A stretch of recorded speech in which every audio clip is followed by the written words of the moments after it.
یک بار با خود بیاندیشیم که تغییرات چرا در ما نمی آید. علت در اینجاست که ما پیروی از همین قرآن 100% نکردیم، پیروی از الله متعال 100% نکردیم.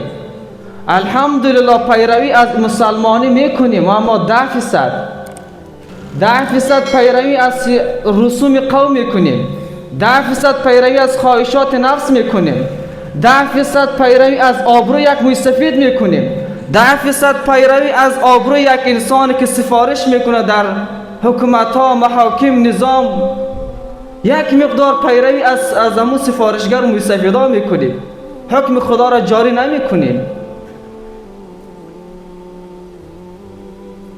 در نماز صبح از خواب بیدار نمیشیم، پیروی از نفس خواهشات میکنیم، خواب راحتی هست.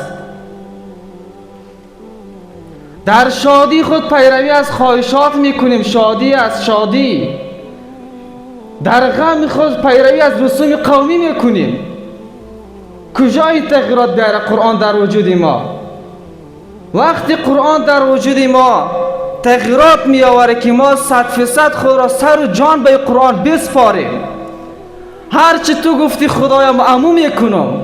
در شادی پیروی از خدا بکنید، در غم شادی در غم و شادی خود پیروی از پیامبر بکنید، در عروسی پیروی از پیامبر بکنید. تو نمی شود در مسجد پیروی از قرآن، در شادی پیروی از همسری خود میکنی. زنها مانع میشه، موسیقی شادی است، خانم ها خفه میشه. نعوذ بالله. نه، پیروی در غم خود از رسوم قوم میکنیم. رسم معامی است، رسم معامی است. میکنیم یک اسقاط، میکنیم یک خیرات جمعی. برین از علما بپرسین کجای در دین جایگاه داره. از علما بپرسین که تو رهنما هستی، از قرآن به ما میگویی، نه از کدام کتابی دیگه. تورات و انجیل تو خوب بلد نیستی، از قرآن میگی، از قرآن خدا. به من بگو که همین کار من میکنم در فقه اسلامی جایگاه داره یا نداره. خدا از من خفه میشه، خوش میشه. اگر گفت که در قرآن نیست بگی بچه شو. ایرا میگه پیروی از قرآن.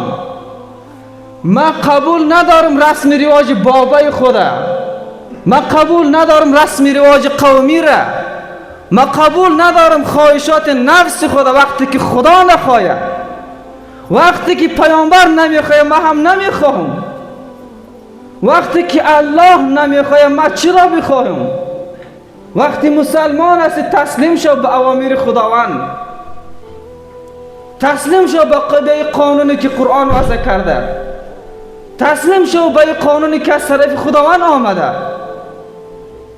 10% پیروی از خواهشات میکنی، 10% پیروی از رسوم قومی میکنی، 10% پیروی از رسم و گام های پدر و بابا میکنیم. وقتی ما به قرآن عامل شدیم، وقتی به قرآن خود را سر و جان سپردیم، اون وقت است که ما سرفراز میشیم.